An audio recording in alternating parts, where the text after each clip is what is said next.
اهلا وسهلا المشاهدين، كي دايرين؟ لاباس عليكم؟ على خير، نتمنىكم تكونوا بخير وعلى خير يا ربي. ومبروك عليكم هذا الشهر سيدنا شعبان، مبروك عليكم بالصحه وبالسلامه يا ربي، وباش ما كتمناو والله يبلغنا سيدنا رمضان يا ربي بالصحه وطولة العمر. اليوم ان شاء الله غنشارك معكم الصفوف اللي كندير انايا بالطريقه ديالي. هنا كنحتاجو 2 كيلو ديال الجنجلان، ها هي محمره حمرتها في الكوكوط. هنا خليت نص كيلو بوحدو.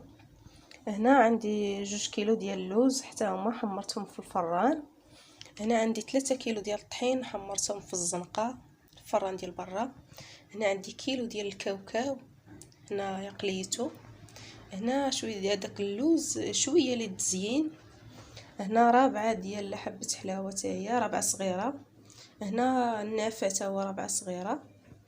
هنا 3 المعالق ديال القرفه ها هما. المهم هادشي هو اللي كنحتاج باذن الله. المهم السكر كلاصي غادي ناخذه ان شاء الله. هاد المكونات كلهم كنجمعهم ونطحنهم على برا ان شاء الله باذن الله.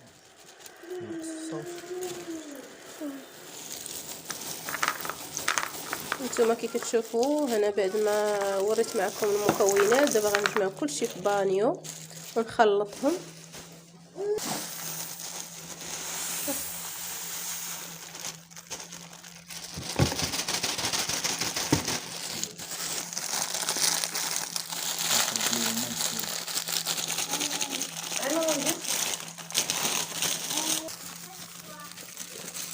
هنا كي كتشوفوا نديروا السكر كلاصي ونخلطوه معاهم.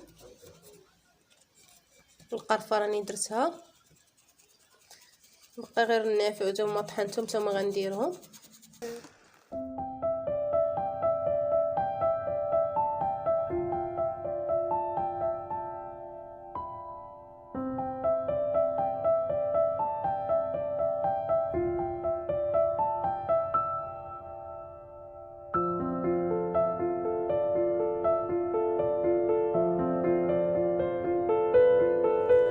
وحبة حلاوه مخلطين. نتوما كتشوفوا دابا غنخلطهم كلهم مجموعين وغنجمعوهم صافي وغنخرجهم من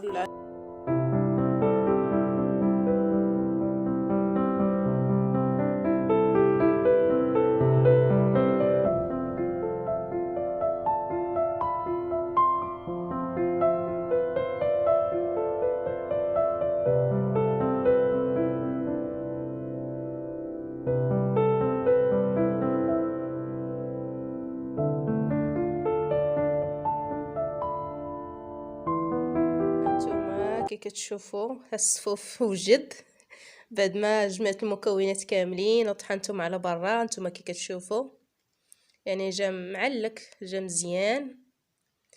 ونتمنى تخليو لي الاراء ديالكم في الكومونتيرات.